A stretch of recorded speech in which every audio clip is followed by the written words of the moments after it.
This podcast is just for fun. It's all fake. Don't believe us. Look, do your own research.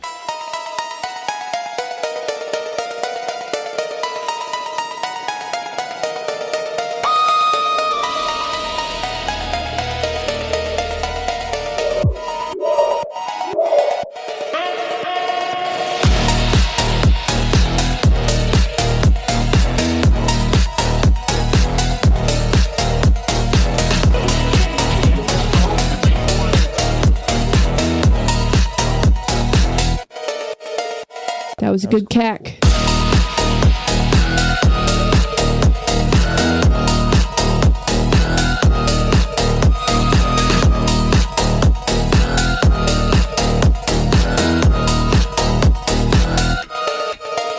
Get thee behind me, Book of Enocher.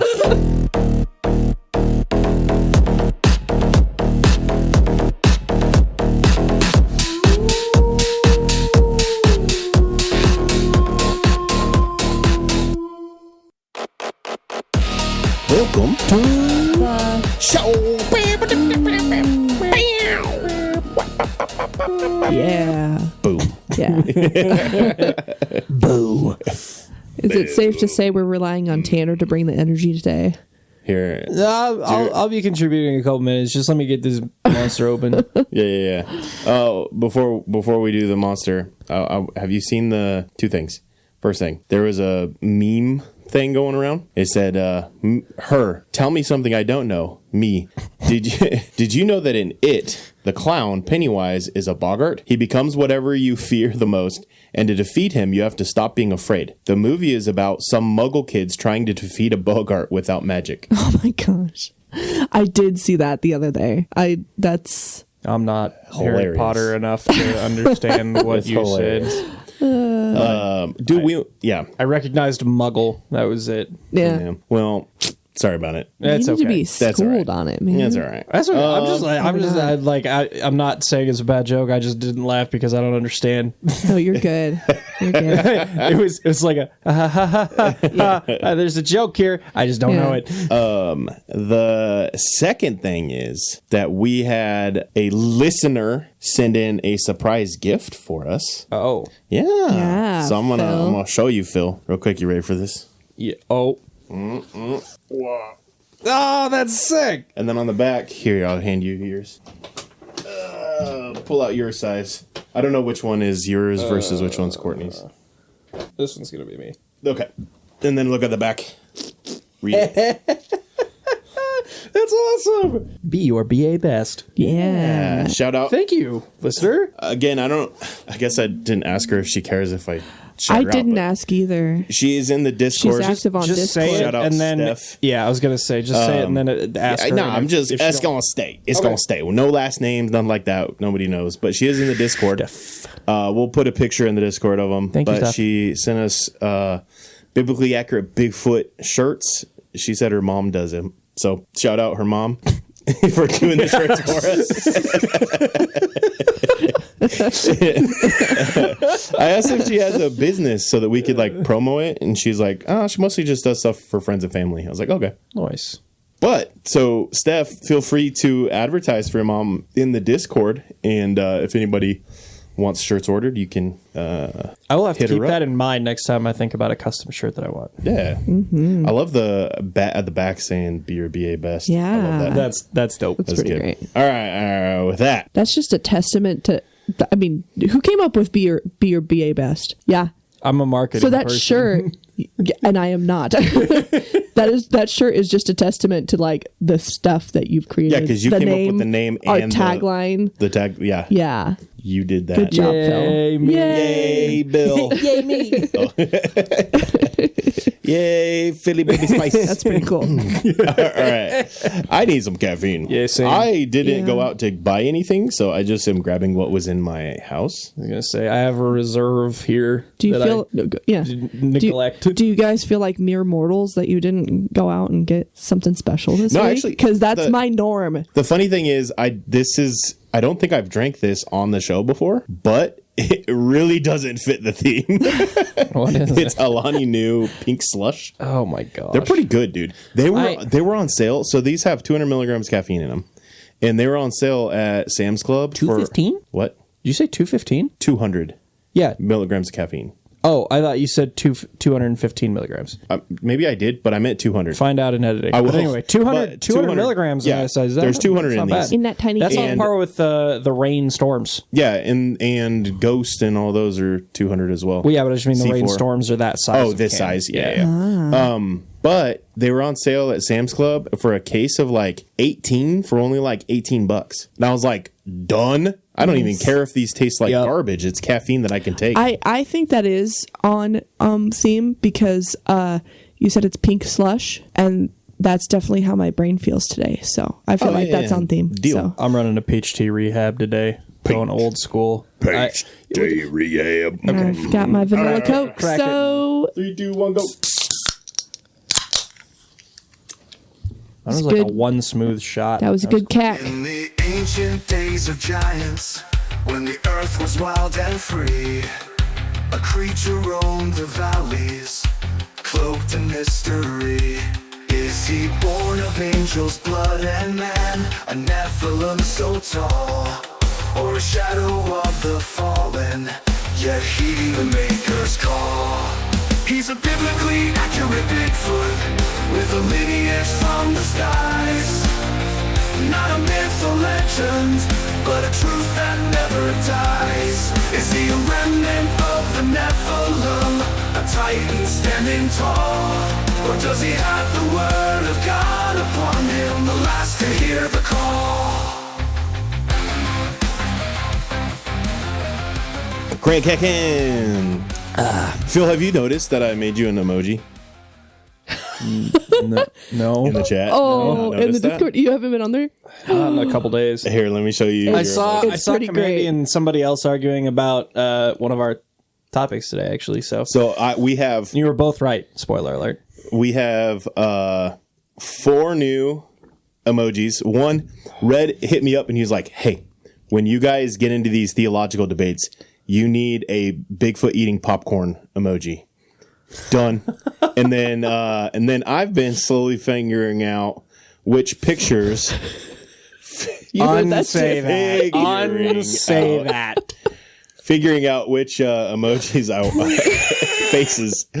So that's your emoji. Oh my god. It's pretty great. I've seen someone use it in the perfect scenario because I think someone commented something that would have made Phil very happy, and someone commented with that, or someone reacted with that emoji, and it was So- it was perfect. Discord has custom. Oh my gosh. There it's so and then I also Another have reason I a love Discord. I have a Cran Kakin emoji. Really, I Yeah, haven't it seen says that Crane one. Kekin here. Oh my Also, I'll show gosh! you. Oh, I want to see For it. all the people, I want to make you feel like you're missing out because you are. If you're not in the Discord, you are missing out. There's fun conversation. Crane Kekin. Craig. I want a shirt that says Crane Kekin That's competition. great. Okay, so how does Mike have 2 emojis so far, and like Phil has one? Yeah, no. I know I'm going see- through and I'm going to make one for you and I'm going to make one for me. But the problem with you is that I have to pre-approve an emoji with Yes, you do. I was gonna say, go ahead. Tell me how I'm a problem. Oh my gosh. I Probably gonna haven't, be I just me haven't done it. scowling or correcting someone's grammar, right? You know what energy drink I was craving yesterday? Join the Discord. What? Monster Hydro. Whatever happened to that? People weren't buying them. Really? Yeah. Why? I don't know, but I mean, because it was like I think they marketed it wrong, because they were marketing it.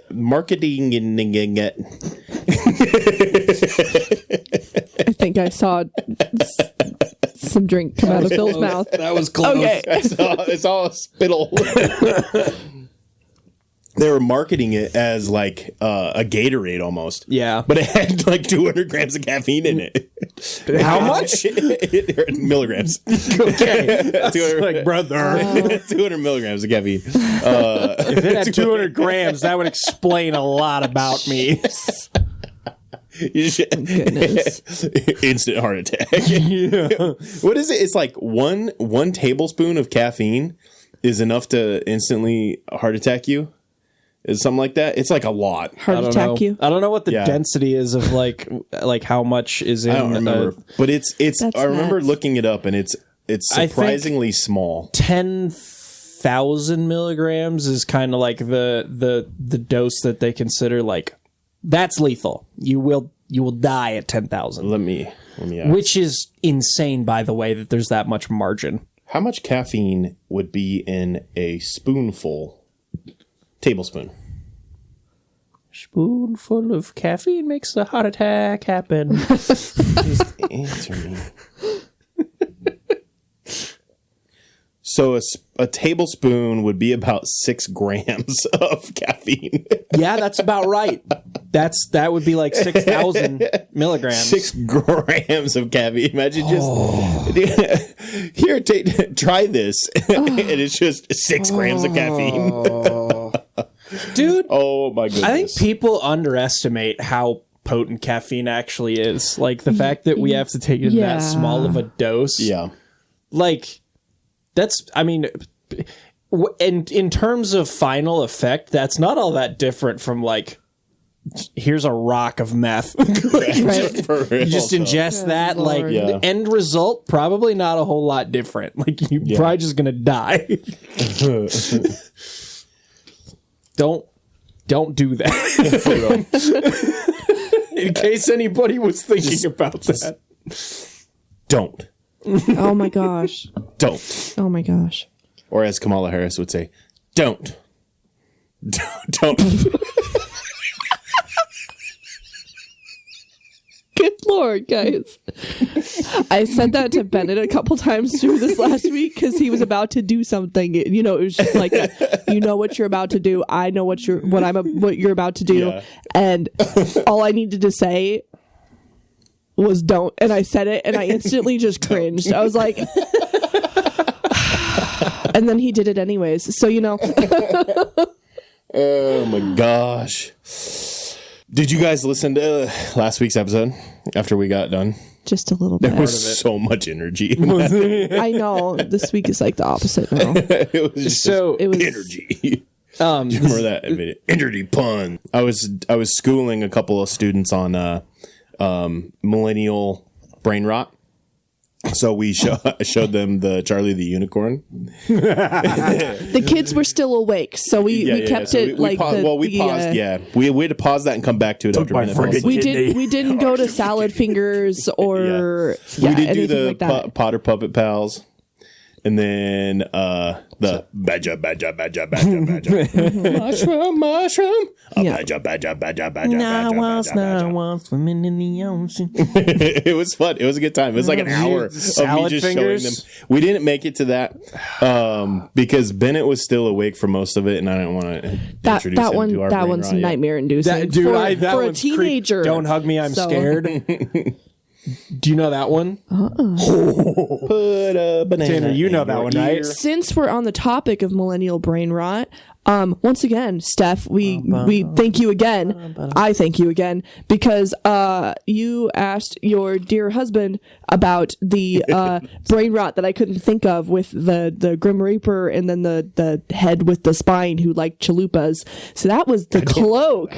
That was the cloak. know what That you're talking YouTube video, about, I don't brain rot, remember. and it's like, it was like. Someone's coming, and I can't remember. I can't remember a lot of the quotes. I just remember the visceral, weird reaction I had to watching it. So I came But yeah, across the the cloak. TikTok account of the man who created Happy Tree Friends. oh, I bet that was jarring.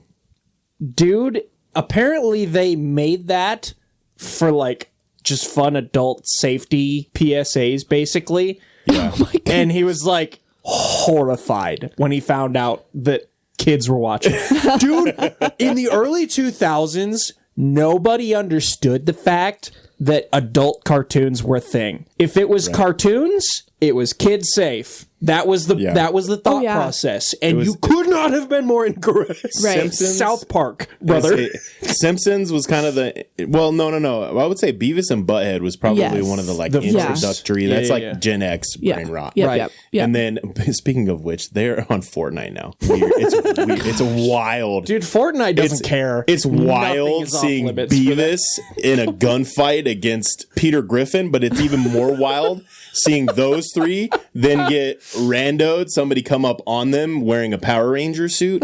It's even weirder when then John Cena jumps in. It's chaos, man. Fortnite is just Well, and they you all don't care. Nothing is You off play it on a Ninja regular Turtle. basis. Oh, dude, I it's get like nuts. I walk into the room John while you're Wick playing, and I shows get up. like shocked, surprised, like what is going? Why Yeah, I is do have moments like that where I'm like, what is going on? Why in is this game? Hello Kitty throwing a grenade?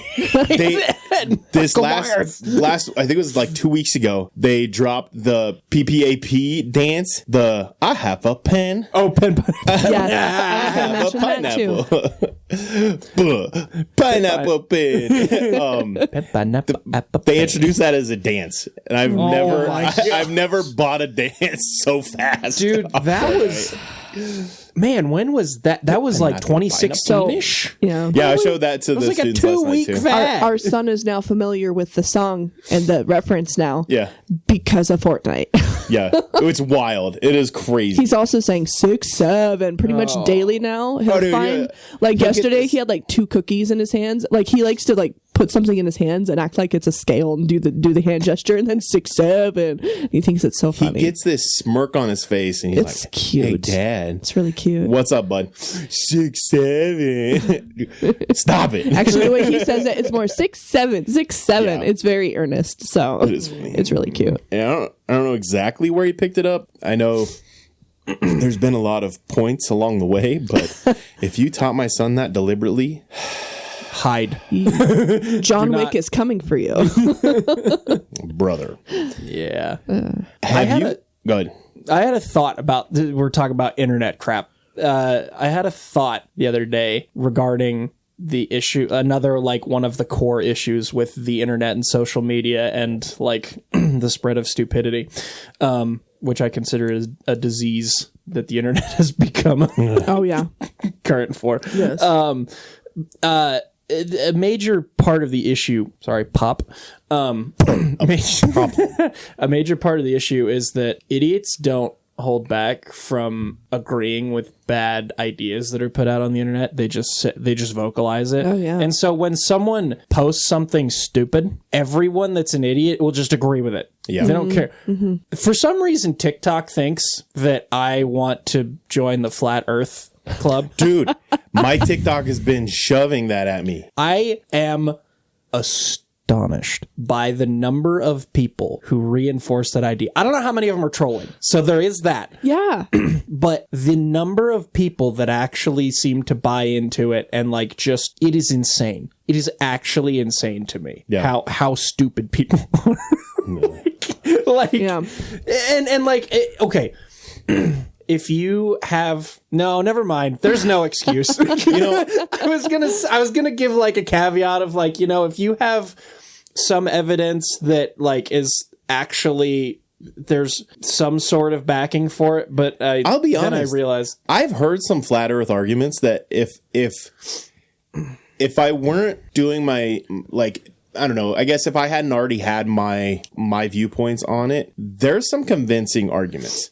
I will give it that. Somebody who genuinely believes and has genuinely done some research on flat Earth, like there is a little bit of weight to it. But the problem is 99% of flat earthers are just regurgitating stuff that they think that they heard. Yeah. And it is just nonsense. I would contend that there is no evidence that actually holds weight in terms of flat Earth. The thing that I will say is that the argument that we've never actually been out into space far enough to like prove, like see visually that it's a globe, there is weight in that. There is apparently a sect of the scientific community that is like, I don't think we have the tech to get like out into space well beyond the atmosphere, like high enough to like be outside for a significant amount of time. Have you seen there was one guy that was showing the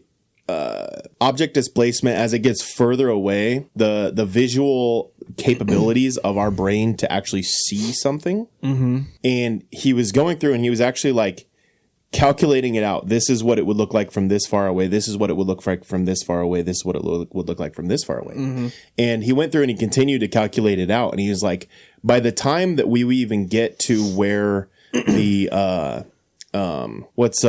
Musk's satellite lines, Starlink. Okay. He's like, by the time you even get to Starlink, it shouldn't be visible to our eyes based off of the calculation of the size getting smaller and smaller and smaller and smaller.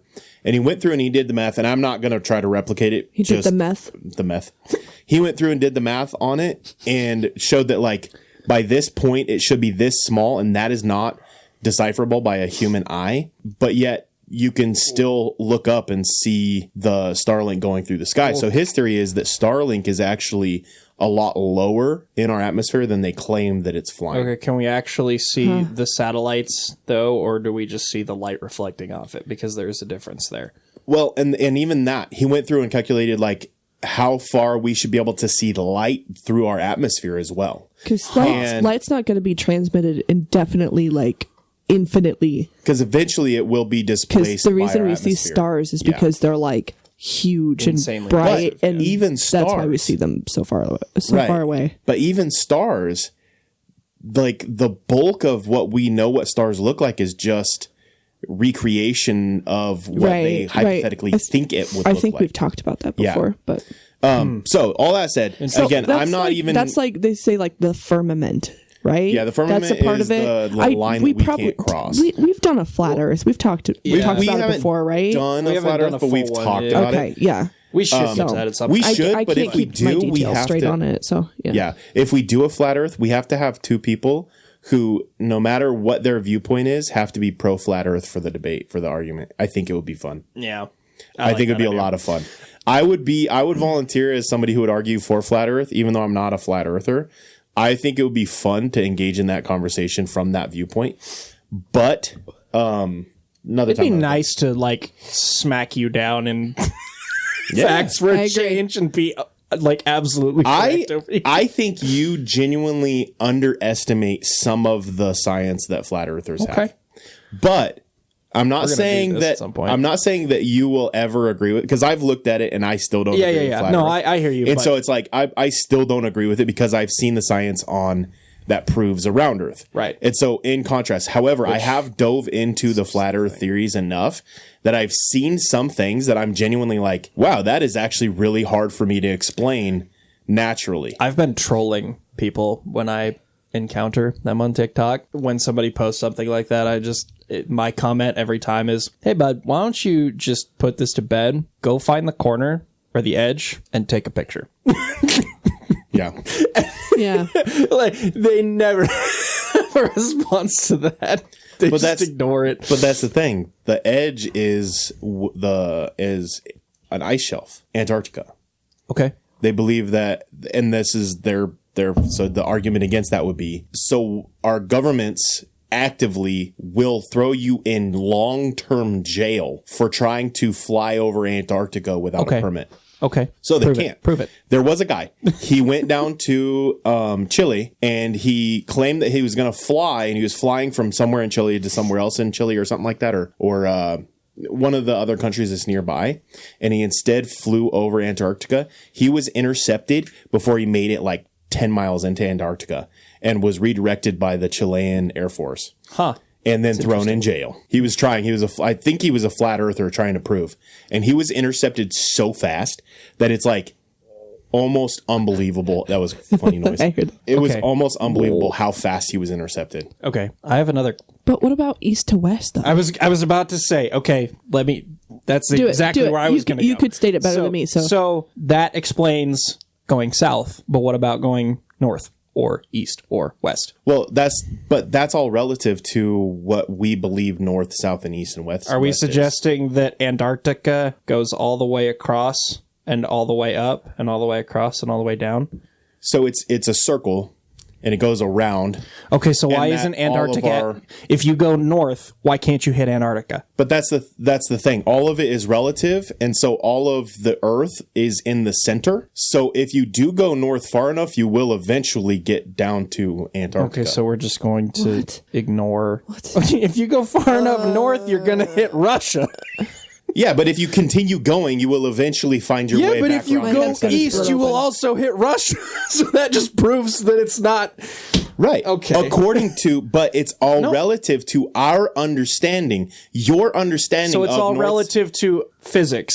So two things. No, it's all understanding to north, south, east, and west. How do we determine that? Electromagnetics. I was gonna ask. So is all that just bunk then? So a flat earther's So we argument suggested is that two the things. electromagnetic pole is in dead center of our map. So a flat earther's argument is two things. First thing, you prove it. You go fly over it and show us. Oh my god. Because when was the last time somebody, name somebody who's done that, who you can prove that you know personally? 0. Exactly. Your argument towards flat earthers was prove it, and then they did, and they got arrested. But then their argument to you is prove it, and you're going off of what you know of your understanding of But the earth. they My did understanding they of- get arrested for other reasons though, not because I no, know. flat Earth. Again, Yes. I'm not even necessarily saying it, but your proof is Okay. broken because you're saying this is the way it is because this is how we've been taught. We're going to put a pin in this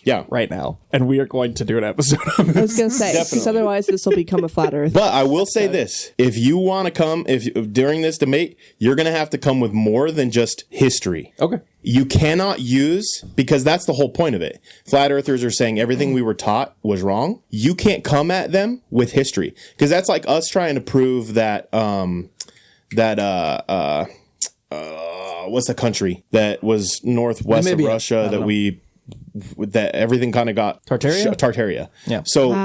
So if you try to prove Tartaria exists and somebody's like, prove it, and you're like, well, map, and then like that's all you have, like you're gonna get destroyed. So come at it with more than your learned history in order to prove it. Yeah.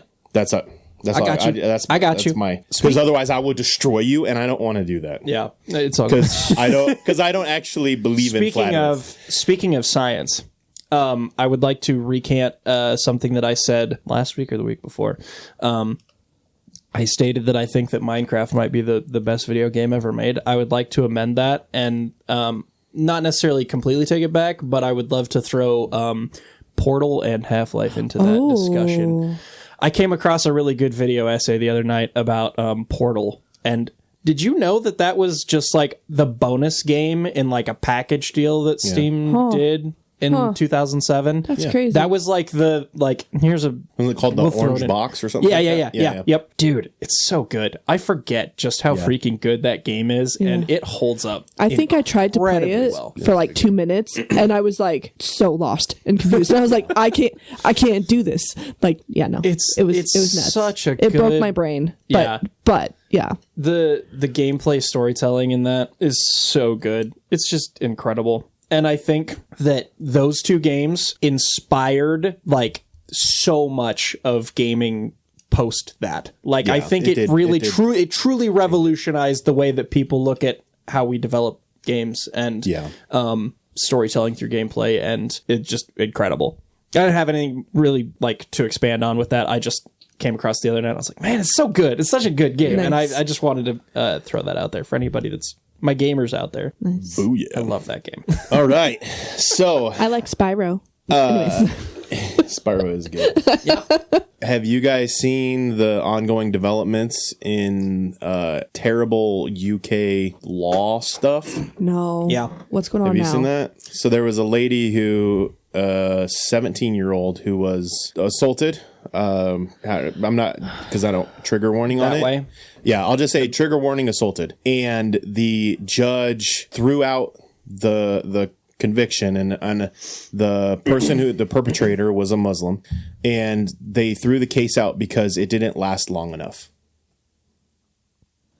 It's literally what the judge I said. did see that. Yeah. So now you've got hundreds of thousands, if not millions of That people. is very upsetting to me. If there's I'm not, sorry. there's That's- hundreds of thousands, if not millions of people now, non-Muslims protesting, like rioting now. It's turning into riots because they're so angry. Because frankly, and my thought process was, well, if it doesn't last long enough, is it not murder? So go, you know, like if it doesn't last very long, you know, and so my thought process was, so what if somebody does that to the judge and takes the exact same length of time? Are they now the judge going to be like, oh yeah, no, that didn't happen to me? Hey, you 'cause it can't didn't say last that. long enough. Jail, by the way. They took away free speech. Yeah, Like, exactly. you- Yeah, they're see- they're already Anybody, I'm going to get a little bit political here. Anybody who's going to argue for stricter gun control, this is what happens. Everywhere. We are literally Everywhere. we are literally watching Yeah. what happens 20, 30, 50 years down the road if you continue Yes. down that path. Well, and some people would argue like, well, Australia's having these same problems. Yeah, they are being for a couple they're of been years having now. them. Yeah. There's not a country that has given over their guns completely currently that isn't having these issues. There's not not that I know of. If you can point to one, awesome. But I have not seen one. And we always talk about, is it Switzerland? Is always the example of like what life could be like literally happening in Switzerland. And so When did they? I thought not Switzerland. Sweden? Yeah. One of those countries. I don't know. Because Switzerland's the one where they straight up give countries you a lot. a weapon. They're just it. like, That's defend right. your household. Their names are so similar, and it No, you're good. it hurts me. But also, I'm Switzerland Danish, is, and I like, hate always them. So neutral. I hate them so much, I don't even learn which ones are which. I'm just kidding. The other Scandinavia, the other last place Scandinavian countries. They're all in last place, other than Denmark. But even Denmark is having issues, so I can't even defend them. But anyway, it's literally happening, and it's one of those arguments of no matter what, when it all comes around, how do you defend yourself if you are defenseless? I've seen a quote quite a few times, and I believe it was attributed to Ben Franklin. I don't know if he actually said it or not. I've never actually done the research on this, but the quote is, those who would give up their freedom in order to achieve safety deserve neither, or something like that. Yeah. Yep. No, and that's a whole nother political stance. But I will say that my belief in it isn't even necessarily political. It's more of just it makes sense. And so, and one of the arguments against it is like, well, how many, because with the Charlie Kirk stuff, they're like, how many deaths is enough before we start regulating this? And somebody's counter argument is, okay, well, vehicle deaths Yeah. per person, Yep. that it This is is one higher. of Charlie's arguments. Yes. Oh yeah, it was one of Charlie's arguments. Per person, the vehicle deaths are higher, and it's like 100. I don't know the statistics. We weren't planning on talking about this, but it's so much higher. So why aren't we saying the same thing about vehicles? Yeah. Why haven't we changed the speed limit to 30 miles an hour everywhere? Why haven't we done this? Why are we handing Yeah. out CDLs to illegal immigrants? Yeah. Yeah. It's another issue ongoing. But And to be fair, also, that's not fully a jab at one side of the aisle, because there are people on both sides that are in agreement on a lot of that stuff. So that's I will say this: there doesn't seem to be an issue with the Mexican immigrants who are having CDLs. It's not them. So Mike, I just want to give, because he's not here. I don't know if you guys noticed this, but Mike's not here. I put a hat on his chair. I didn't even see that until just now. So Mike, don't worry. You're like patting the chair. Hey, we gotta be very careful that it's not a race thing. At least not. Also note that he's not here illegally. It might be a religious thing, but Oh my gosh. oh my goodness, dude! Me too. No, reasons. just the way you started that whole thing, and just the reasoning that it got thrown out. I'm still honestly tripped up by it. So yeah, that's just Yeah. Yeah, it's we should What probably do you move like? on. But that's the thing. I at times maybe I've needed to hold my mouth a little bit more, and maybe this is a moment where I need to hold my mouth. But there is one specific religion that seems to be the issue everywhere, and will claim that it's not, and it's not, and it's not, until they outnumber, and then all of a sudden it's a problem. Yeah.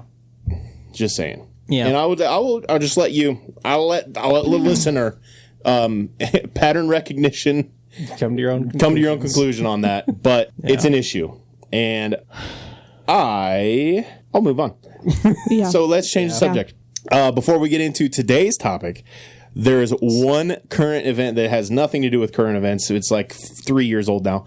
But actually, it's even older than that. It is 16 years old. But there were, for centuries, an island in the Gulf of Mexico called Bermeja. And My brain is breaking because you started out with were, but you're talking about one singular island. yes, there was an island. Okay, thank you There so was much. an island, man. So it first showed up on nautical maps in the 16th century. Okay. It's located off the northern coast of the Yucatan Peninsula, and its name is Bermeja, which is Spanish for reddish. This is the reddish island. So for hundreds of years, this island its existence was a fact. Like, it existed, okay? But the island held more than just a cartographical, just like it being on a map. It's important. Its location was important because it gave Mexico legal claims over the vast of the oil-rich waters of the Gulf of Mexico, and partially the name and the claim of the Gulf of Mexico, because they owned this island, which then gave them the territorial claim over the whole area. Okay. Then in 1997, Mexico and the United States were finalizing some treaties over their maritime borders in the Gulf, and the island became an issue. So Mexico then goes out, and the United States goes out, and they cannot find this island. It doesn't exist. I was going to say, that's why you said it were an island. Yes. So then in 2009, the National Autonomous University of Mexico sent out sonar ships, planes, everything to try to find where this island could have even been. Nothing. Not a trace of this island. So there's a conspiracy theory or two about this island, but it dramatically changed Mexico's claim over the area and the region. And So that's why it's And the Gulf even Gulf of America. That's what I was thinking the whole actually, time. partially the name and partially that name now is why we as America get to change the name, is because now we have more maritime square footage or whatever. I don't know what Jurisdiction? I don't know. area. Yeah, but So We have more area. my brain So- is going three directions with this as far as what happened. Direction one, the island was just never there, and Mexico Right. was just like, there's an island there, and we own it. Yep. And so we own the ocean. Yep. So go away. Yep. Direction number two, there was an island, and it disappeared. And it maybe Mysteriously. maybe there was We don't know why. tectonics, because islands come and go and they sink, Yeah. regularly. Sure. Maybe something like that. Yeah. Okay. Something shook it Sounds up, like and a it just went show poof. Yeah, Goodbye. it just wasn't, That I or like. just where an island moves. maybe just like there. a hurricane came through or something, not there. something like island moves. Okay, Lost. guess number 3. Anyways. Direction 3. It was a pretty small island, and the U.S. nuked it. Literally, We just blew it out. those are the 3 conspiracy theories. That's so literally. It's my thought process too. Is first thing. Okay. My first thought is, could I see America doing that? Yes, Yeah. absolutely. Yeah. Do I think America did that? Probably. But Seems so then, fairly likely. but they don't rename it the Gulf of America right away. That Right. takes someone who has the gall of When you can't, Trump you to can't do just do it the next day. Right, You can't yeah. blow it up and then be like, "Hey, we're renaming this Yeah. entire area because you don't actually have an island here." And they're like, then wait, go what? out What? like, We have an island. Yeah, we do. We know we have an island. Boat out there and like, where'd our island go? To smithereens. But Kaboom. the thing about the island is, one way or the other, it did just disappear.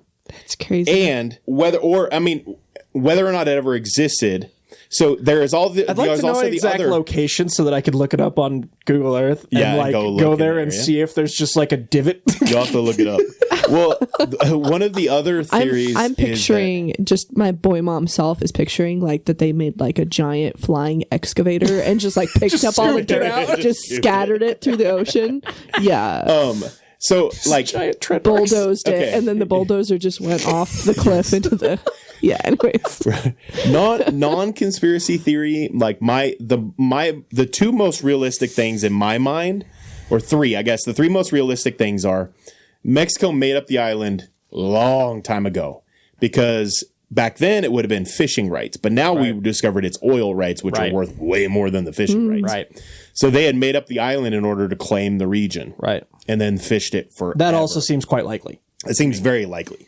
The second one is I also think it would be very realistic that one of the hurricanes that come through the region, depending on where it's at, that a hurricane could have wiped it out if it wasn't a very big island. Because I've seen those hurricanes, like some of the stuff that they've done, like you can, like some of those hurricanes. Well, you think about insane, Katrina, dude. New Orleans basically became not land anymore.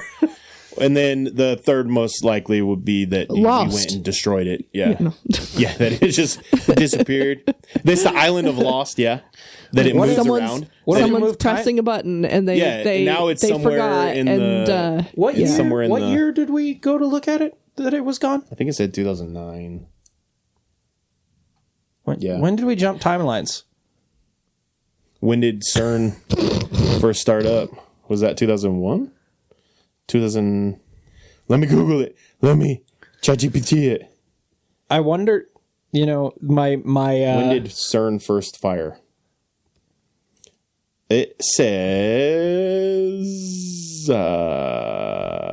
that's not the right answer. my sci-fi conspiracy brain is going 2008. Dude. No, 2008, and then November 2029 was the first low energy collisions. When? 2008 is when they first. Yeah, I got that one. Yeah, When was and the then, other one? and then November 2009. I heard 2029. That's what he said. I was just Okay. making sure. Okay. Did I say 2029? I was like, Hey, I don't know. Maybe we jumped ahead in the timeline now. I don't know. I'm like, why can't? That just broke my brain. I'm 35 now. Anyway, yeah, huh? I wonder yeah. if it was there in the other timeline, but it ain't in this one. Yeah. I mean, that's Maybe we're a couple meters ahead. that's on the pretty water much the only explanation that I've heard, at least maybe a little bit of a part of an explanation as to why it did get changed to Gulf of America. So I don't know. I still don't know what I think about it. Yeah. Besides, it sounded dumb, but that actually gives a little bit of information about it. But yeah, I still, yep. It is still weird. It's still weird. Changing a name just because America, but yeah. Right. But if it is ours, technically, then yeah, okay, whatever. Also, the last thing was that we are actually starting to see significant protests in China against their government. Oh, I did see that. And it is being censored like crazy. It's nuts. Which TikTok, obviously, that doesn't surprise me if it's censored. Because that's always had a pro-China political Slant. filter. But yeah, and so now this has happened in the beginning, or has happened before, but they're saying like this currently is trending bigger than back when the Tiananmen Square happened. Oh wow. And you remember that made world That news was back pretty- then. That was pretty And they're big. saying this shadows that apparently. So now we're seeing protests all over the place. Nice. And then in America we have this No Kings protest. Makes me start wondering, why are all the countries protesting?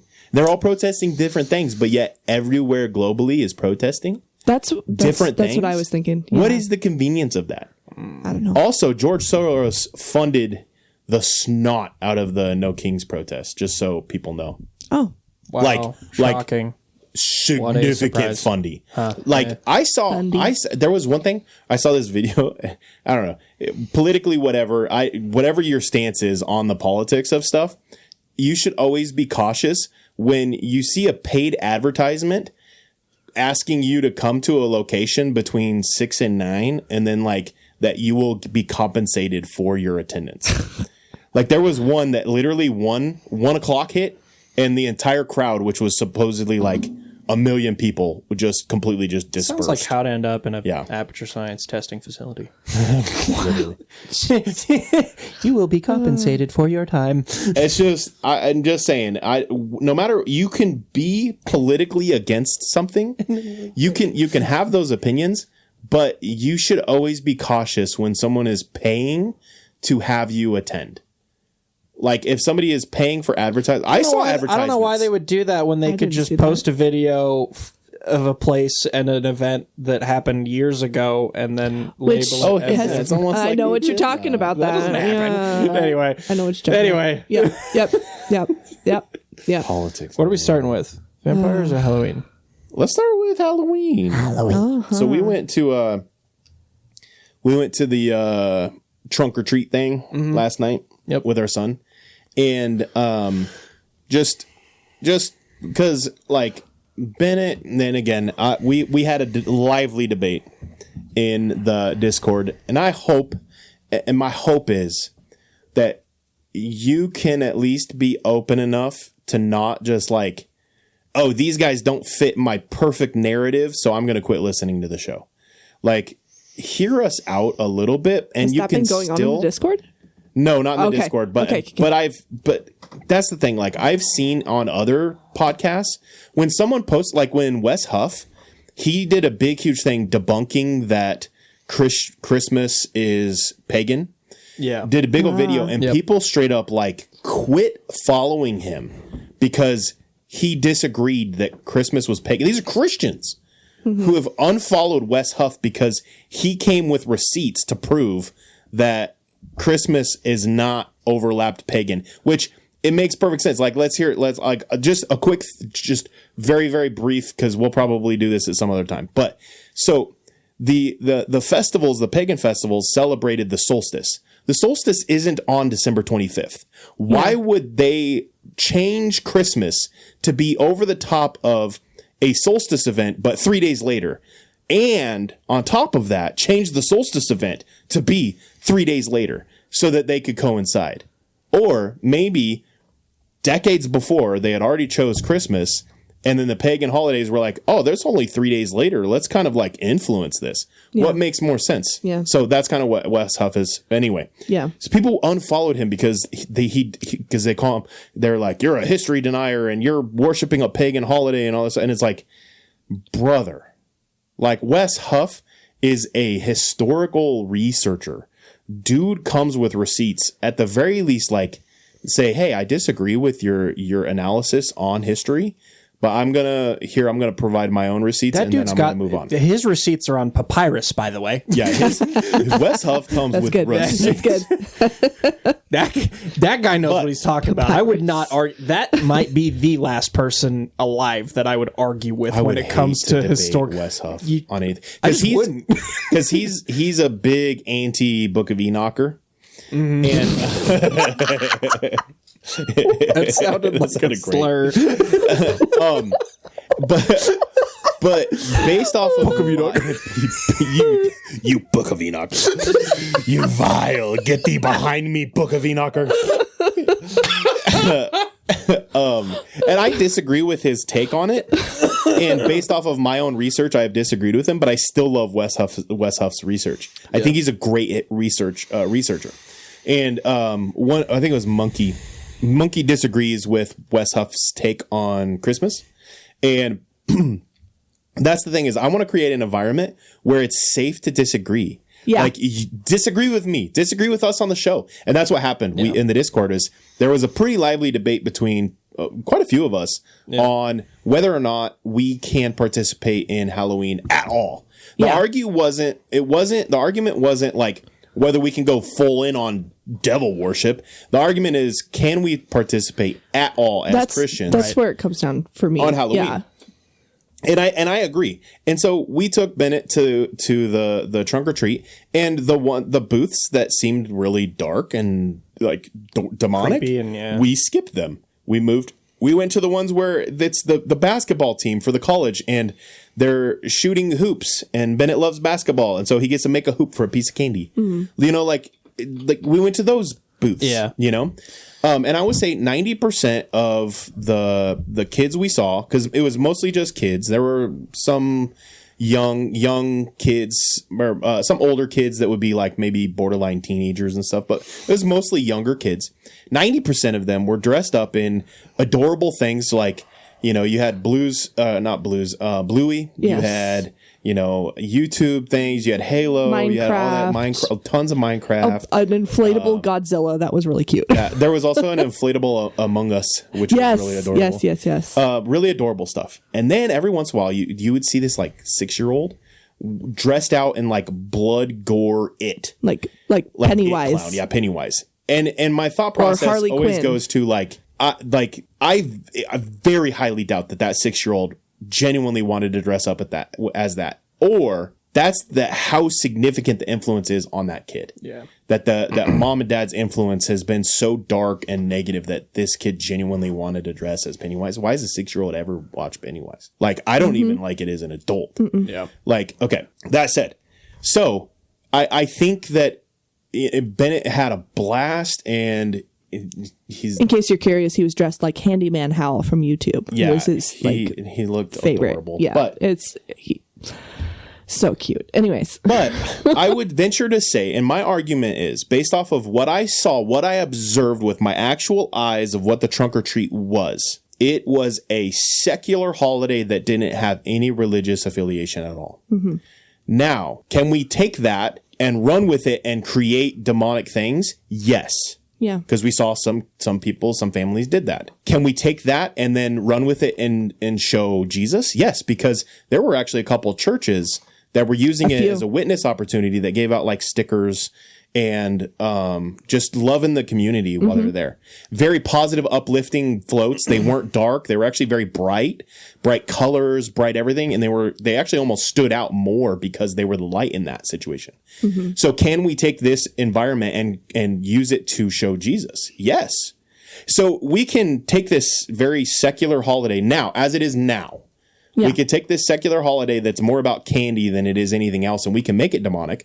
We can also take this very secular holiday and make it about Jesus. Yeah. And I think we are capable of doing either. And so I think it's up for us to discern. If we had showed up and it was like all of the booths were just demonic, like dark, we'd have probably walked away. yeah. We wouldn't have taken it. It wouldn't have in. been our scene. Yeah. And we would have moved on, and honestly, Bennett probably would have been scared of it anyway. But it wasn't. It was Yeah. Yeah. But anyway. I say all that to say, if you are against Halloween completely and you want nothing to do with it, I applaud you. Like your convictions, you have been convicted on that, and stand with your convictions, stand with your morals. I applaud you. I'm not condemning you for your stance. If maybe you're a little more liberal than I am, and you're not even against some of the darker things, I'm gonna say cool. Like I might not agree with you, but you're standing on your convictions as well. We're doing the same thing. We're trying to stand on our convictions and our morals on this. And I've found that these holidays are an awesome opportunity because of how dark it is. When you do show light, your light is that much brighter. And so it is an opportunity for you to be able to be a light in the darkness. And I will say one of the churches, and I'll just say one of the churches, because I'm not going to pick favorites or anything like that. There was one church that actually genuinely really stood out because of how positive their booth was, that it was bright enough that it actually stood out to me. And that's all I will say about it. Yeah. Nice. Yeah. So all of that said, sorry my rant. I did 2 weeks in a row, but we got into a big debate in the Discord, and I value that debate. And Commandy came at us with some lived experiences, and I value his lived experiences. I come at it with lived experiences too, just because of my past before I was a Christian. And I feel like we can better form our opinions by engaging in these conversations rather than just being like, oh, you're anti-Halloween. I'm not. Right. You're just too religious. No. Why are they anti-Halloween? Yeah. They're going to come at you with some receipts. They're going to come at you with some lived experiences or historical things. And I really thoroughly enjoyed that back and forth. And I will say this, Commandy, I'm speaking to you right now. Hope he might not even listen to this episode, but I'm speaking to you right now. I really valued that conversation. And while we were at the trunk or treat, it did make me more aware, because we had just engaged in that conversation. It did make me more aware of the things that did exist that could be an intentional like leading towards darkness, if that makes sense. Something that maybe on first glance you wouldn't go, oh, this is demonic. But on second glance, after having that conversation, you're like, this actually is, it's a little dark. I'm not a big fan of this. Yeah. I'm going to move on. Have been kind of reflecting on some of the like things that I want to hold on to as truths, whether it be, and I've been thinking specifically on like law enforcement and how to be better at that job. But it also, this one in particular applies to life in general. Information, like free information, can't be bad. Like, I don't care what it is that you're talking about, listening to someone else talk about a thing and their view on it, you can always draw value from that. Yeah. That you will never, like, it doesn't matter how the information might be useless. It might not really ever do anything for you, but it can never be bad. So listening to someone talk about their view on a thing will always make you at least aware of that view that is expanding the information that you have, even if the information is solely someone believes this, someone thinks about this way. You will never go wrong by just hearing someone out, and you can throw away that opinion, but at least you heard it, and maybe you draw some value from it. And so, like, being more aware of something like that, you recognize things. And the more you listen to people and other people's views and consider why they might think that and try to apply it, the more you will be aware of those types of things. Yeah. So yeah, totally. Absolutely. You know, listen to people's views on stuff like that. Absolutely. And that's just a good example. Yeah. That's actually one of the reasons we've got a few liberal leaning. I wouldn't necessarily say they're Democrats, because I wouldn't necessarily say we're Republican, but we lean conservative. Yeah. But we've got a few people who lean liberal in the Discord and who are listeners. And when something does start to become political, I have actually really valued their pushback, because again, it forces you. And I think the one good thing about listening to someone whose views are different than yours is that it forces you to actually like lean into your beliefs a little bit more of like, why do I think this way? Well, do I think this way because I was told to think this way? Or do I think this way because my lived life experience, or because of research I've done, or because of a theory I have, or because of the Bible? Like, why do I believe this way? And I agree with you wholeheartedly. Yeah. Listening to people who disagree with you and listening to them, not just hearing their voice, but actually like listening and then responding, and then they listen and respond. Yeah. It's so fruitful. Well, and just, if you're going to grow, you have to listen to new ideas. Yeah. You have to consider other perspectives. And so like if someone believes something different than you, there's a reason they believe that. Right. Now that reason might be crap. It might not be a good reason, but you'll never know if you don't listen to them and ask those questions. That's why I love when I have good discussions with, and mine tend to be more random on the internet, whether it's TikTok or Reddit or whatever. I always appreciate when someone's willing to actually explain something and why they believe things, instead of just being like, you're an idiot, you're a racist, you're whatever garbage they're throwing at me. I just appreciate when someone's actually like, well, I believe this because of this. Right. And I think that you should consider the possibility of this opinion that you have being incorrect, and here's why. Yeah. Dude, come at me with that. But by all means, I am totally down to have those discussions. Yeah. And not even just for the exchange of ideas for changing our viewpoints or seeking like what truth is, but also having conversations like that. We've got to remember it humanizes the other person. Yes. When just, oh, you're this, you're that, slap the label on, I'm not talking to you. That's obviously dehumanizing, and just our society as a whole right now is more tending towards isolation. When you don't agree with someone, and to a certain point, like, you're going to disagree with, like, literally, like Tanner and I disagree pretty much every day. Like, there's disagreements that happen, but if you want, and I believe that we're designed and created to be part of a community, and to make that happen, you've got to recognize the value of people. And obviously there's lines to draw when something crosses a boundary, when it goes too far, something like that. You need to go no contact. You need to, take a break from someone, something like that. But we've got to, not be so triggered and just remember the value of a person's life.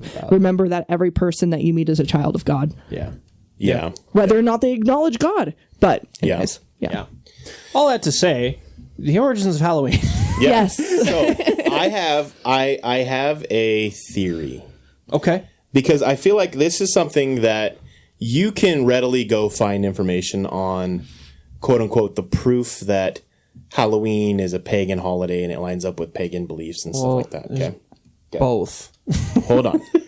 But you can also find proof that, because Halloween, the name Halloween, is derivative from All Hallows Eve, which was a Christian holiday. Yep.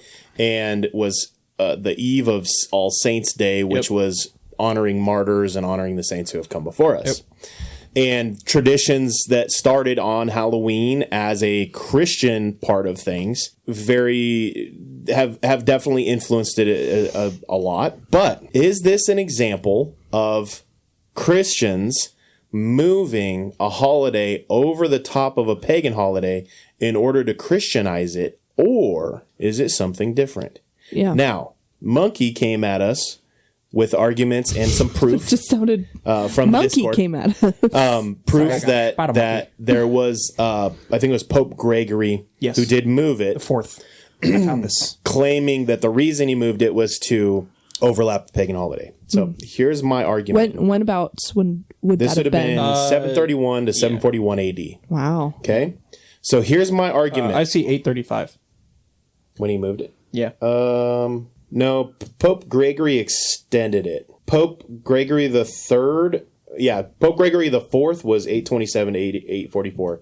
Pope Gregory the Third was 731 to 741. Oh, and so we're talking about two different Pope Gregories. Yes, yeah. So my argument, but maybe it was in the 800s, and maybe I am wrong. Okay, but that he should actually that was the one that I found when he moved it to the same day as the Festival of Samhain. So my argument is actually a little bit longer than this, okay?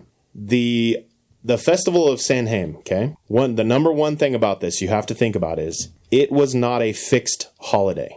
It was around this period of time, but it was not a fixed date holiday, okay? That's the first thing. That's the first argument back, okay? Second argument, All Hallows Eve was first created, it's first mentioned in 373. And at the time, it was a spring holiday, okay? It was a spring holiday till either 700 or 800, depending on which Pope Gregory it was. But All Hallows Eve fell on May 12th, all the way through at least, we know for sure, at least until 609.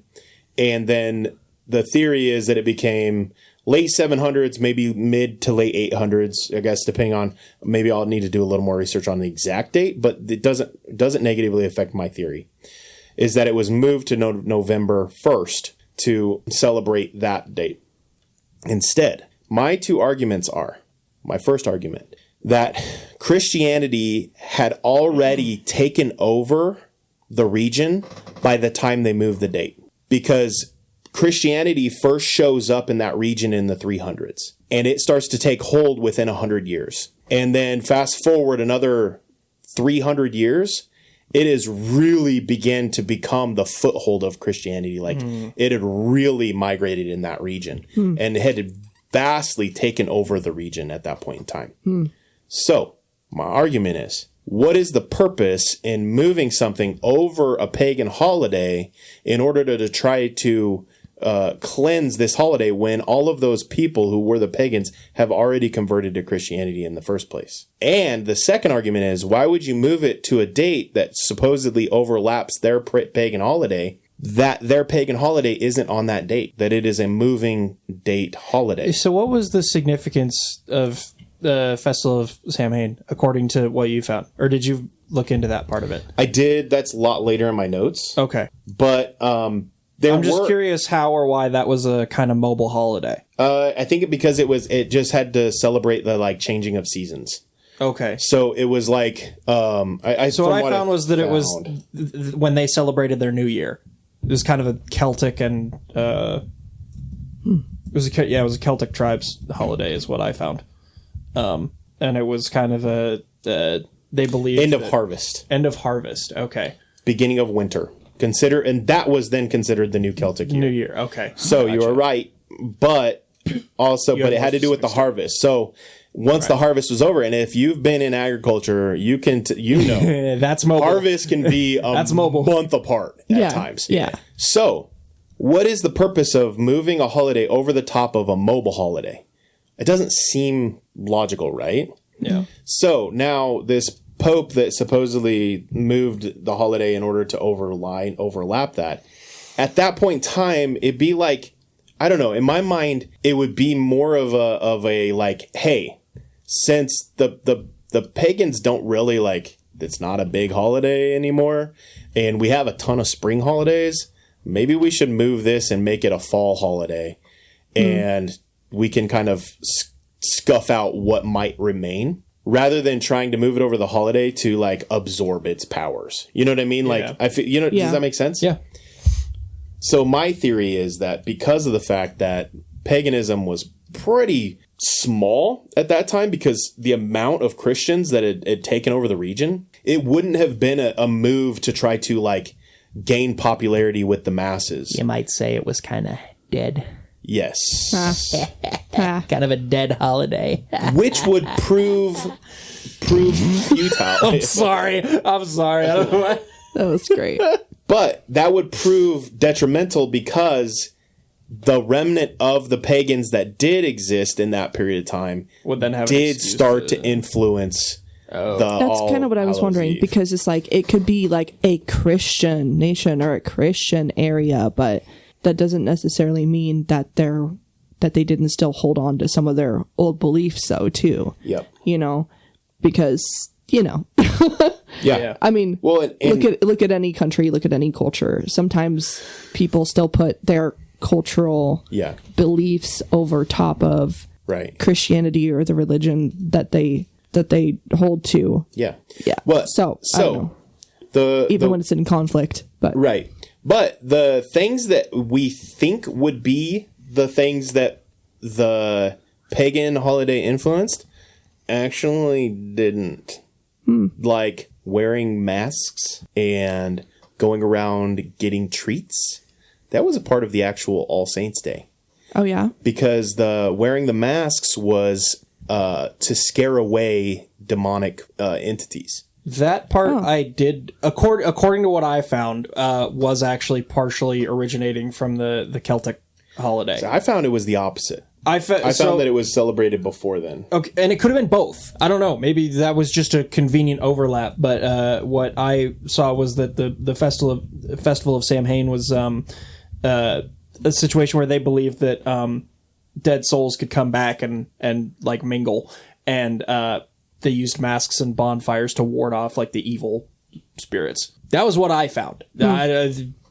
I don't know what the source could be totally off on. I don't know. See, my source was that it was the opposite, and that all that the pagans did was that their practice was to light bonfires.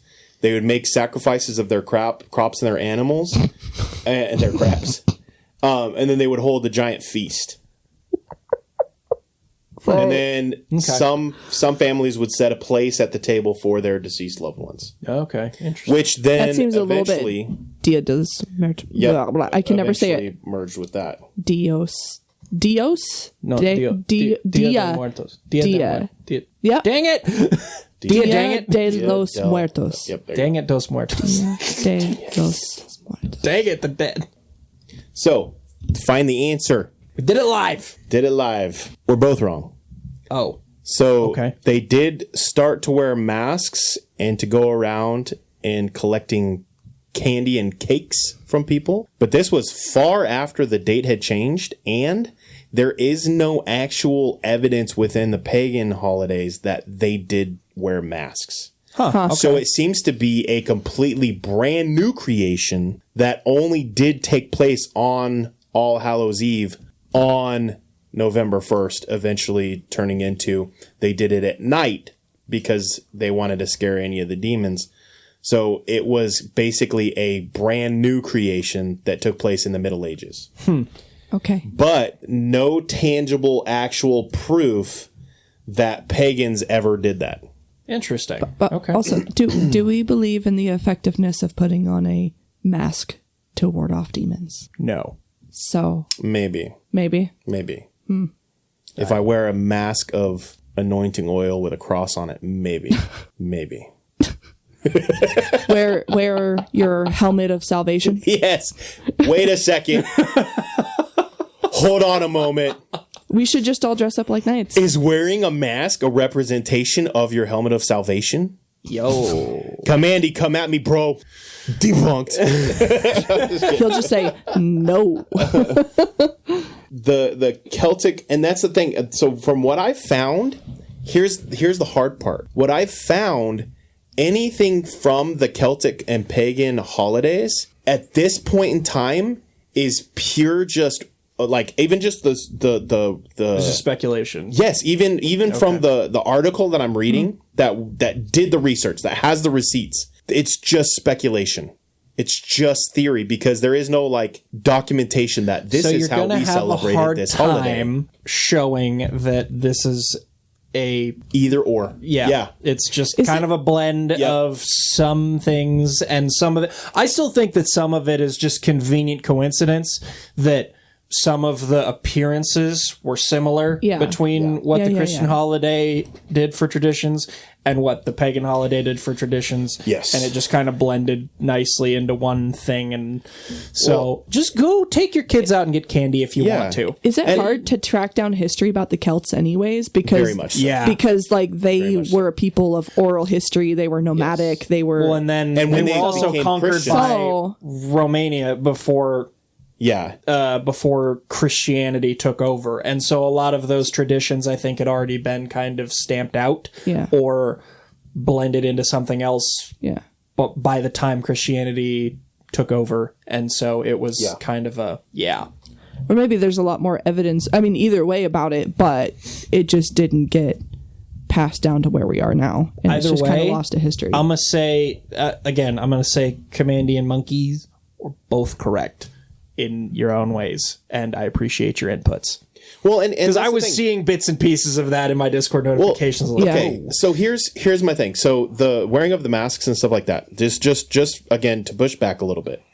The wearing of the masks, back to my original theory. The wearing of the masks didn't start occurring until Middle Ages, likely late 800s-ish time period. It first began showing up in Ireland and Scotland.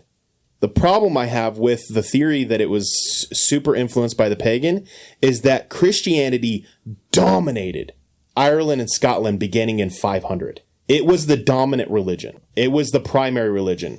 It was by 7 to 800s, they had been consolidated. It was a Christian nation at that point in time. Like by the 800s, Ireland and Scotland were considered a consolidated Christian. Like there's monasteries, it is deep Christian culture. So if it's a deep Christian culture by the time the masks start showing up, I have a hard time buying into that it was that heavily influenced by the pagans because at that point in time, paganism was pretty much gone in Ireland and Scotland at that point in time, by the time the masks even show up. So I push back a little bit, but now moving the holiday and saying that like, hey, maybe we're trying to wipe out like the last remnant of this pagan holiday, so we're going to move it to this day. I can buy into that, but again, it was a moving holiday, and so I get if it's me and I'm moving the holiday, and it's a spring holiday because we have a ton of spring holidays, because of Jesus. And we have, if you celebrate all of the things that happened to Jesus, you've got like 5 holidays right there. I could see moving it to the fall because at that time they didn't have, Thanksgiving or anything like that, like we have in America. And so it was basically Christmas and All Hallows Eve, basically. So my pushback still kind of goes into that. Sorry, the last thing I was going to say was, I think it was a Christian holiday that has been heavily commercialized and co-opted by demonic forces. I think that it was a Christian holiday that, again, in America especially, like all of our holidays are very commercialized. Like, all of them. It's disgusting. All of them. And I think sometimes we mistake the commercialization with the co-opting of paganism. Yeah. When the reality is the commercialization is what made it what it is, not the co-optingness. Yeah. And so we attribute to paganism what is actually our modern American commercialism. I can rock with that. I think a lot, like 99% of it is that. That just makes me think, though, of how much, because we're talking Celtic, we're talking Irish and Scottish culture back then. Yeah. And it was overtly a Christian nation, you're saying. But at the same time, how many fairy tales, how much folklore, how much mythology came from those points in time, Yeah. from those same places. Like I'm actually seeing all over my TikTok algorithms now, and people mentioning just in random comment sections of it has nothing to do with it, the connection between like the Appalachian Mountains and like Scotland, which we talked about, and how like if it really was Pangea and it separated, it would have been a part of the same landmass, and that's where folklore carries over. So a lot of that came from those areas from that time period, though. Yeah. So anyways. Yeah, well, and I mean, anybody can say anything at this point, and we can run with it, you know. And it's tough. Yeah. But anyway, so correction, I found my mistake. You are correct. Oh, that feels good. Thank you. It was in 835 that it officially became November 1st. So by 835.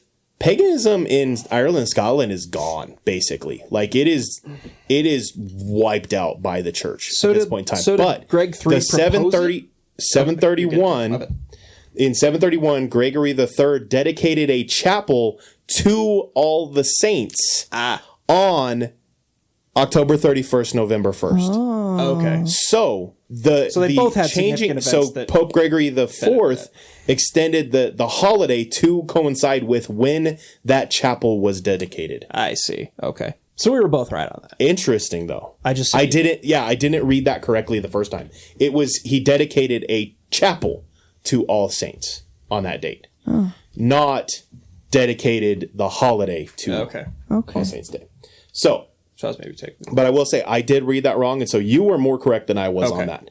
Because the date was in the 800s, but it was also. But another thing, But that's the crazy thing is that by the 800s, it's. I mean, there's very little remnants of paganism, and so it'd be wild to believe that the bulk mass of Christians, their holiday was co-opted in such a short period of time. Between 800 and 900, basically, so within 100 years, that their holiday had been co-opted by the remnant small amount of pagan traditions. I have a hard time believing that. Yeah. But I could see, but I also could see them moving it to that date for various reasons. I wonder if vampires had an influence on that. Segway! Vampires. Now vampires deserves... I was thinking like vampires deserves like a 5 minutes, a 5-minute segment. I'm with that. I actually am wrong. I think it deserves a little more time. Yeah, I actually okay. So well, from what I found, what I originally thought was like, it's this. There's do you actually want to do a decent... full episode on it, and like we can touch on it now. Let's just do it. Sure. Yeah, let's just go through it now. And if at a later time we feel like we still have more information, we'll do a full episode. I just think there's a lot of information to find, and there's a lot more lore to it, and it's way more widespread than I would have thought. Yeah. And so I was like, it is super duper widespread. Yeah. I thought, because I was always taught that vampires were a product of Vlad the Impaler. Yes, I was wondering if we were going to bring him up. It's a myth created because he's not a... He was a nasty person. That was kind of what swept it into the neat, tidy package that we have. It was like today. The presentation that we have today. They kind of boxed a lot of widespread and varied lore into he's a Transylvanian creepy count who turns into a bat and drinks the blood of young females. But it's not that. It's just like that's the tiny box that we have stuffed that into. Right. Yeah, when was Vlad the Impaler? Do you know? I don't know. I don't know. Phil, you find that. But it's so you could even go back to let's even look at internet. Oh, you don't have internet. No, How do you not have internet? because I'm not hooked up to your Wi-Fi, and why don't you your hook up house. to my Wi-Fi? I don't know.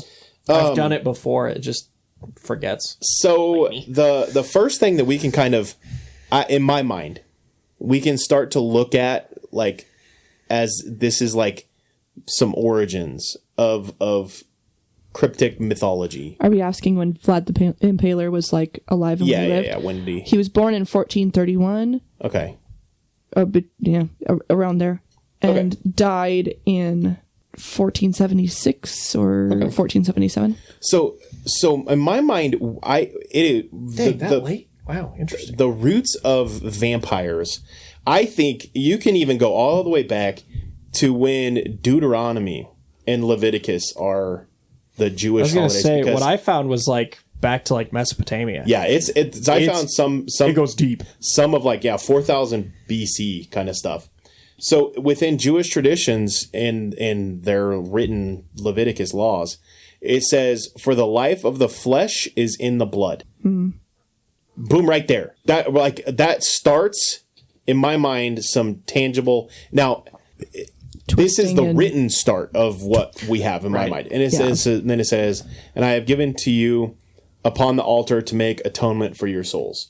But in Jewish law, it was a sin to drink human blood, and or just even blood in general. I think just period. It's a no-no to drink or touch blood. Yeah.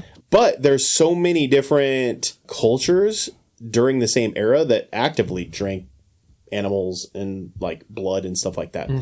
And so anyway, so in my mind, that's a good starting point. But then we also see that Nephilim in Genesis, that they were beautiful, all this other stuff. But then the tradition of the Nephilim is that they consumed human flesh. They were flesh-eating giants who devoured mankind, according to the Book of Enoch, the Book of First Enoch, which was available to the Jews up until Jesus, basically. Did you come across most of my research on this was just random people's input on Reddit threads, but it seemed like they had a lot of context and like a couple of them were pretty well read on some stuff, and who knows how accurate the lore is. But one person in particular brought up Lilith from the Jewish texts and traced that back to Mesopotamia and what they referred to as the Lilitu spirits. Go ahead. Isaiah 34. Okay. You were getting to it. I apologize. No, you're good. No, I actually appreciate the jump. So I don't like just being like monologue, because that's not what our podcast is. Anyway. Because in Isaiah 34, it talks about the night creatures. And I will say this. So this is my personal frustration with modern translations of the Bible is that a lot of times when it is describing the creatures of the Bible, oftentimes instead of just using the words that mean the closest thing in our modern language, they will completely change it and use words like beasts. Yeah. And instead of using the closest word. And this happens frequently when the Bible is warning against, and they're basically evil entities. They're basically what we would describe as demonic things. And the Bible will describe it as beasts and just use the word beasts instead of what the closest translation would be.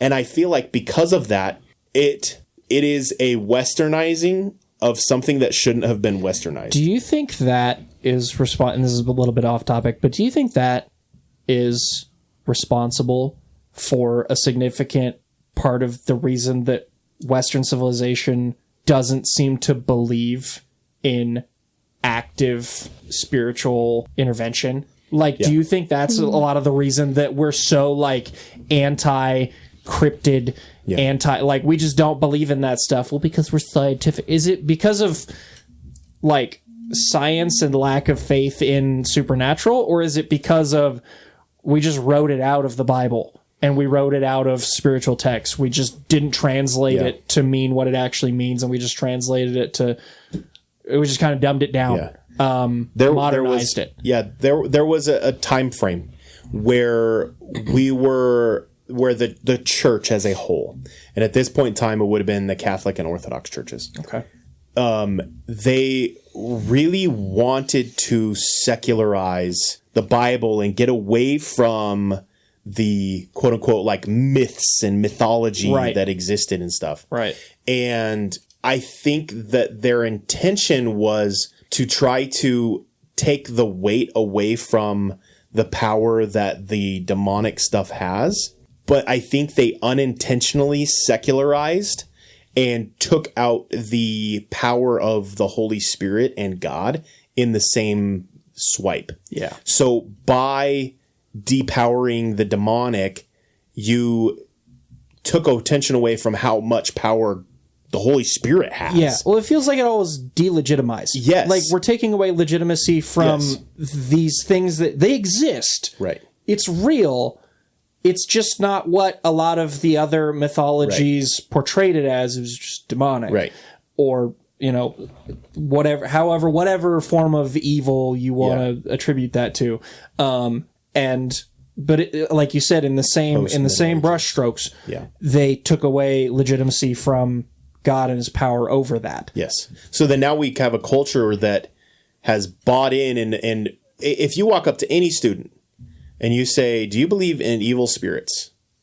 I would venture to say 90% of them would say yes. Yeah. But then you say, do you believe, in good spirits? I would venture to say they're going to hold up a little bit because they're like, oh no, that's religious, But it's like there's this undeniable fact that evil spirits exist. Yeah. But but what I feel like happened after that was that we took the power away from both and then rose up evil power. But as the church as a whole hasn't bought into the power of the Holy Spirit. Yeah. It's unfortunate. And I mean, you can see entire denominations just going away from the word of God at this point in time. Yeah. Just full blown in America. Yeah. Entire denominations who don't agree with the denominational beliefs overseas. And so and I will say this is a very westernized thing in the church. Yep. You don't see this in the African church. No. At all. Yeah. The African church is very much not secular. Well, and despite my disagreement with a lot of the legalism and traditionalism in like the European church and specifically like Catholic Church, one thing that I will definitely grant them is that they are far more literal in terms of the reality of the spiritual world. Yeah. Like Protestants don't do the exorcism thing. Well, actually, I mean, they do, but not in an official stance. But so here's kind of a fun fact. For today's Catholic Church in America, at the very least, I've been looking into this a lot. So today's modern setup of exorcisms and stuff like that within the Catholic Church, you can thank the Pentecostal movement for it. Oh, nice. Because at one point in time, there was only like a couple exorcists in the whole country, basically. There was no, they had basically, the Catholic Church had secularized, even in the casting out of demons and stuff. Then you see Pentecostalism move in. And Pentecostals, we believe in that every believer can cast out demons. Right. And the power of Jesus is so much more powerful than the demonic forces. Right. That it can be a very painless process. And because you were seeing the Pentecostal movement casting out demons and stuff like that, and people were getting saved like crazy and all this stuff was happening, the Catholic Church goes, maybe we need to rethink how we have this. Yeah. And so then they started setting up regional exorcists whose job was just casting out demons. And so even the modern Catholic setup of this you can thank the Pentecostal movement. So that's for it. kind of what the movie The Rite is about. Is kind of right. start. Yeah. Yeah, it's Crazy. kind of the resurgence of we don't have people doing this. Yeah. We want people to start doing this within Yeah. the Catholic Church. Yeah, It's yeah. super cool. We still Yeah. need to watch the movie. But I guess what I mean to say is more not so much that That was just a fun fact, not in a rebuttal of You're what you good. were saying. I guess, but you kind of it made me rethink the way that I said what I said. And I guess more what I mean to say is not that Catholics do it and we don't, or anything like that, or that they're organized and we're not, but just they never really stopped buying into that, and the church as a whole recognizes that this is reality and it's a real thing. It's a real hazard. It's something that needs to be dealt with. Whereas I think there's a lot of sects of the Western church, the American church outside Yeah. of Catholics that just kind of ignore it or delegitimize it and are just Yeah. like, whatever. We don't really, Yeah. we don't really believe in that whole side of things. It's like, Right. Well, that's probably should. and in the Old Testament, you even have stuff like the Rephaim and the Shadim, which Courtney has done a ton of research on. I think it's technically pronounced Shadim. Shadim. The way that I write about it, I pronounce it differently. Okay. But Shadim. I get it from the original word. So Yeah, and they're so like the Raphaim, they're considered like shades of the dead. They're neither living nor dead. They're like this malevolent, parasitic, like lingering between life and death. It's kind of how we portray vampires. So take the blood sucking out of it. Yeah. That's kind of how we portray vampires. Is that like there's this terrible show called I think it's called What We Do in the Shadows. Oh, that is Do not recommend it.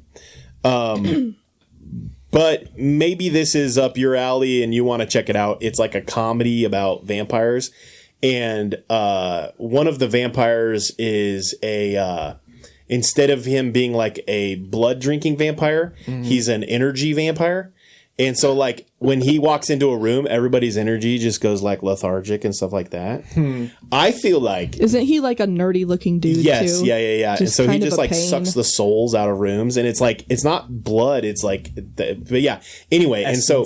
Yes. And so they kind of, like, characterize that there's different kinds of vampires and stuff. And I was like, bro, that seems... like... Have you ever had, like, met someone like that? It's like they walk into a room and just, like... the mood's gone. Just everybody's just like you know what I'm talking about? I hope Yeah. I'm not that person. I pray. I feel like I'm more like walk into a room and people are like, he's going to talk a lot. but hopefully I bring energy rather than take energy away. Even if maybe I bring too much energy at times. But no, like, and at times I've wondered, like, is this like a demonic spirit that is like attached to this person? Yeah. Is this person demonized?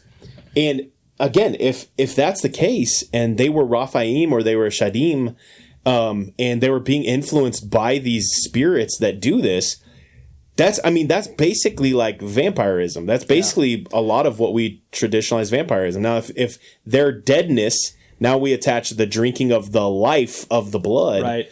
Now all of a sudden, boom, you have vampires. So, right there. It's like biblical. Yeah. It's like a biblical thing. Yeah. It's crazy. So now there was one more kind of contributing or possible contributing cultural thing that I came across, and I don't know. Did you come across anything out of Egypt? No, I came out. Okay. I came out with stuff from. Well, I guess is Mesopotamia. Well, this was That's a separate nearby, thing, right? Okay. This is not just regional. This is cultural. Okay. So apparently, there was an Egyptian god called Sekhmet that drank human blood for power. Are you familiar with this? I've heard of him. So I just wonder, because this has kind of been a recurring theme across the mythologies that we've covered and the creatures, the cryptids that we've talked about, of like pagan gods and Egyptian gods and being Asian gods and being demonic angel. and Yeah. things like that. So I do kind of wonder Interesting. if and again, this is just something that maybe it's just coincidence. Maybe it actually is another situation where a fallen angel or some sort of demon that was hailed as a god, worshipped as god, is now part of the mythology of this creature. I wonder if it's vampires originate from that. That's Right. nuts. So, expanding on that thought, so then you have in ancient Greece and Rome, you have the creatures of the Lamia, who is a female demon, which Yeah. we know Lilith was. But anyway, so a female demon who fed on children's blood. What does that sound like in today's culture? Okay, just throwing that out there. And then they had Yep. the Impusa, which was a seductress demon that drained men. Again, like a. But anyway, Incubus. yeah.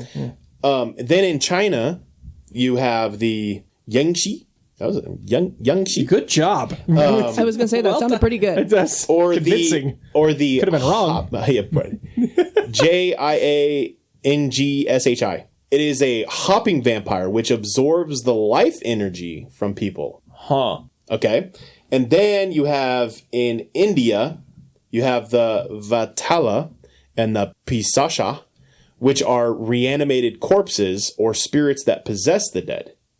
So you start to merge all these weird things. That's like necromancy. That's I was going to literally- say, Yeah. and we're also traipsing back into Zombieland. Yes. Which Yep, that's what I was thinking too. Yeah. And I always kind of come back to like I Am Legend. Apparently in the book that movie was based on, they're more like vampires than zombies. But yeah. in the movie, they're more kind of zombie-esque. But there's a lot of overlap Yeah. in that, which again, my brain is like, okay, so if there's that much overlap there, and it just the behavior and the way that this all seems to work, just yeah. trace back to demons again.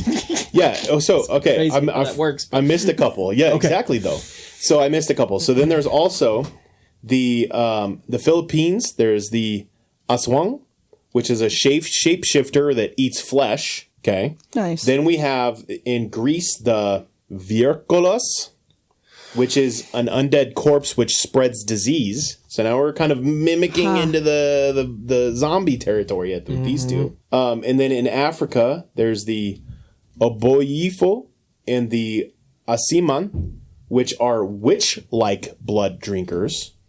So now we're back into that Lilith-looking territory. Yeah. Then in Mexico, we have the Chupacabra, which is the animal blood drinkers. Right. And then now we fast forward into the 1800s into New England, and there's the Mercy Brown case, which was tuberculosis, which was mistaken for quote-unquote vampirism, which is what kind of spawned the modern Right. vampire panic and books and stuff like that. Yeah. So you start to throw all of these things in there. So I feel like cryptids seem to be like a specific like manifestation of a demon, but I feel like vampirism is more like a possession of a demon kind of thing. So it's more like once people are possessed, then we see vampirism. If that makes sense. It seems like. I don't know. That's my theory of what vampires are. And so instead of it being a creature and seeing the actual demon, we're seeing that's the effect of someone being demonized. And it plays out as vampirism. I don't know. Very interesting. I like you said, I did not expect vampires to be such a widespread and ancient. Like this mythology goes back a long way, And we could even do into the Bible. huge- That's yeah. crazy. We can do a huge deep dive onto this. at I would some love point. to. Yeah. I think it deserves more than just a spooky October small segment. It deserves its own episode maybe at some point. I agree. But that said, That about cover for so you're listening to this the week of Halloween. And so here's my challenge to you. So if you refuse to celebrate Halloween because it has been commercialized, demonized, all these other things, I want to encourage you to maybe look into the actual like All Saints Day on November 1st and honoring our martyrs and our saints and the people who came before us. And like right now there's a massive genocide happening in Africa, in Nigeria specifically. We're seeing hundreds and hundreds of thousands of Christians being martyred for their faith. I think the numbers at like 19,000 churches have been burned down at this point. There is a massive, massive, massive situation going on. And so if you choose not to celebrate Halloween, I want to encourage you to join us in praying on All Saints Day on November 1st for those people who are being martyred, for those areas that need Jesus. And if you're on the other side of things and you full blown go crazy on Halloween and you do whatever, I also want to challenge you on All Saints Day on November 1st to be joining in prayer and praying for those who are in those countries who they don't get to debate whether or not a holiday is demonic or Christian. They're just experiencing persecution because they are Christian. And I think that All Saints Day as a Christian holiday that was created as a Christian holiday. Oh yeah, the Halloween, it started as All Hallows Eve and then eventually became, or even, All Hallows Even, and then it was All Hallows Eve, and it was like and then it became Halloween, and then it became Halloween. So it was All Hallows Eve, which was the night before All Saints Day, in the same way that we have Christmas Eve, which it still brings light to the holiday that comes after. That was the history of it. And so like a good Christian, I just want to encourage you on Saints Day to actually take the moment and engage in prayer. No matter where on the line you fall, I think we can all agree that the biggest benefit in celebrating or not celebrating would still come on November 1st, that we actually celebrate that holiday and pray for our saints and those who are being martyred, and just recognize the importance of martyrdom in Christianity. And so with that, We love you. we thank you. Don't forget to be your BA best and drink Dubby. Be a Bigfoot. And shout out again to Steph for the shirts. Yeah, I can't wait to wear that. Okay, bye. Bye.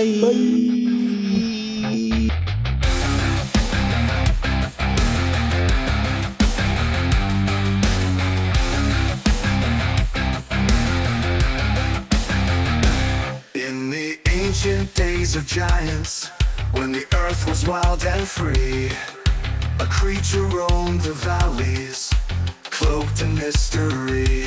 Is he born of angels' blood and man, a Nephilim so tall, or a shadow of the fallen, yet he the maker's call? He's a biblically accurate Bigfoot, with a lineage from the skies. Not a myth or legend, but a truth that never dies. Is he a remnant of the Nephilim, a titan standing tall? Or does he have the word of God?